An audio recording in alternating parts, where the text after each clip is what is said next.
Hello everybody, my name is Alex and today I'm going to be teaching you how to play Beja by Cesare Evora.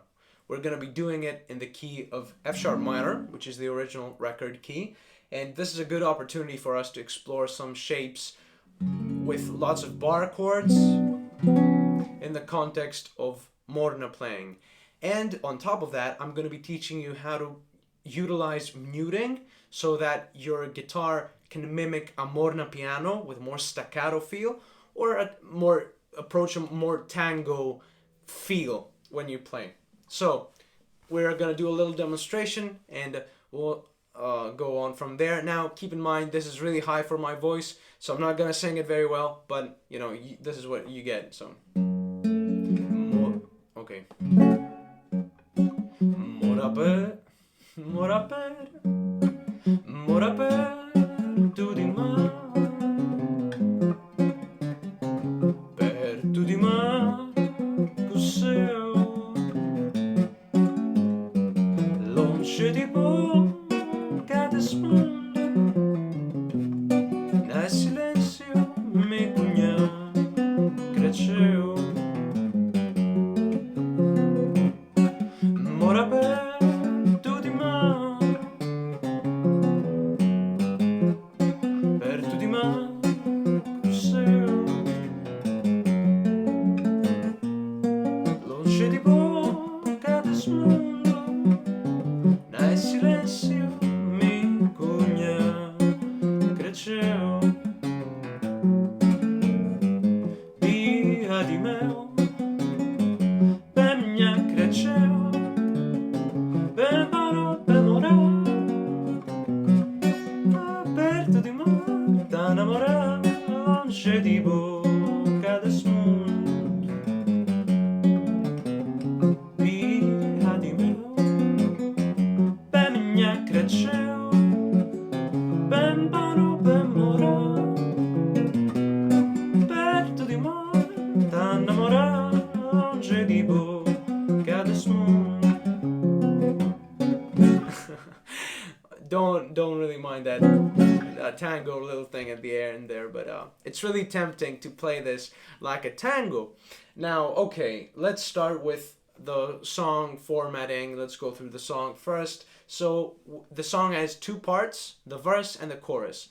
And in the version by Cesare, we start with an intro, which is basically part B, or the chorus. So da da da da, so C sharp 7, da da da da da da da da da da, F sharp minor, F sharp dominant 7, da da da da da da, B minor, da da da da da da da, F sharp minor, da da da, C sharp 7, da da, again F sharp minor, and play it one more time as is the case with part B. You play this loop 2 times, and then we're at the verse. So we start from this F sharp minor.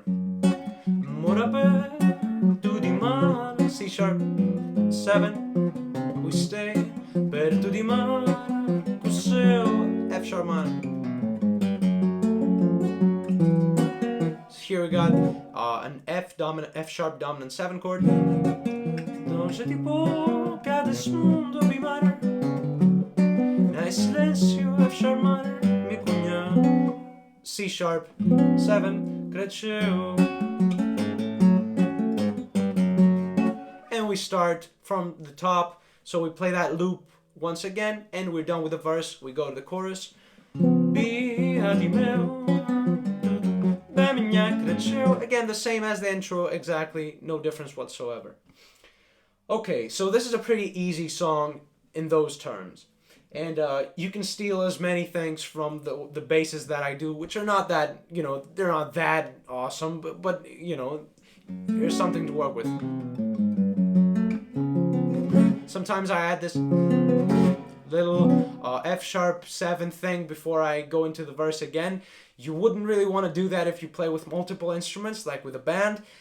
Maybe not do it, but if you're playing all by yourself, you have ultimate control over the harmony of the song, so you do whatever you want. I like to do that. Mimics the tango feel a bit. Now, more interestingly, what I do here, because I think this is a good opportunity for this, is I mute a lot. So this is something that I picked up from gypsy jazz when I was playing gypsy jazz. So listen to this.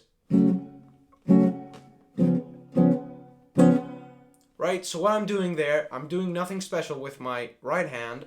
I'm just strumming. But what I'm doing with my left hand is, because there are no open strings for me to use, this is a bar chord. This is a chord that I mute this little E and the top E with different fingers. I usually use my thumb just to cover this so that it is muted. And usually with my index finger, with the bottom part of it, I just barely touch the little E so that it doesn't ring out. And that works with every chord, like even a B minor. You start from here, so there's no need to mute this, but you can with your index finger with the top of it if you want.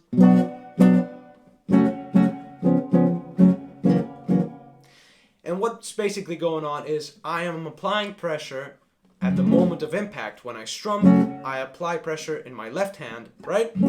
I fret the notes and the chord rings. But then as soon as I want the chord to stop ringing, I stop applying pressure, I lift my fingers just enough so that it doesn't ring out. Now you don't want to go like this, right? You don't want to open your hand, but you just want to go. You notice this? It's barely noticeable. It's just I stop applying pressure. That's it.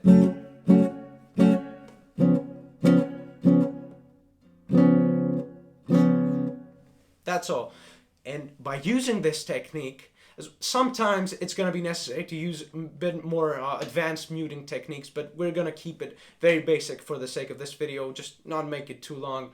You can use this technique to add a lot of, first of all, a staccato feel to your playing so that you mimic the piano, because if you listen to the piano on the record, it really plays in this sort of way.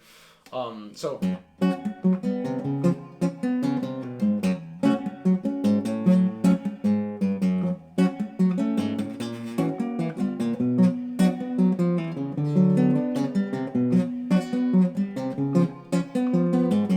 so on and so forth.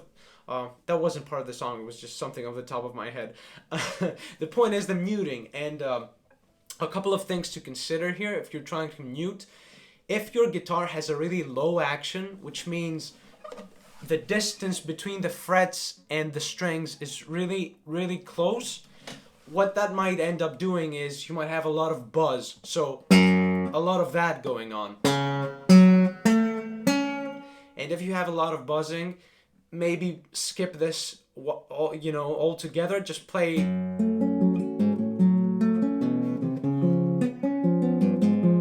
normally, because like if you don't, it's gonna be a lot of buzzing. It's gonna be really annoying to other people listening and playing with you. But if your action is reasonably high, mine isn't right now, but this is gonna be fixed pretty soon. You can use this technique, and basically you don't need to use it all the time as well. So like, listen to this.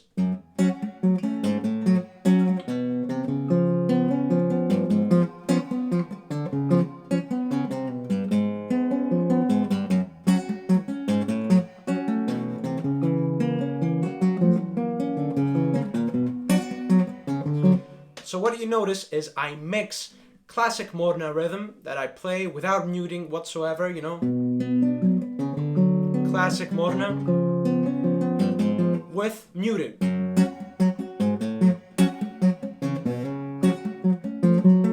And what I'm doing with my right hand when I'm muting is I pinch, usually with all three fingers, because I want to highlight the harmony of the chord. So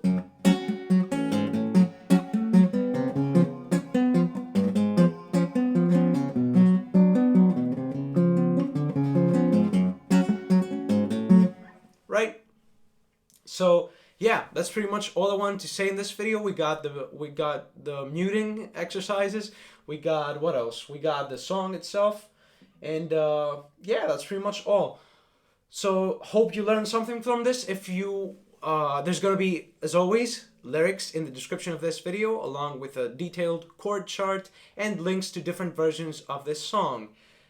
One thing I also wanted to let you know is that I'm giving lessons, private lessons via Zoom, via Skype, whatever suits you and suits the connection.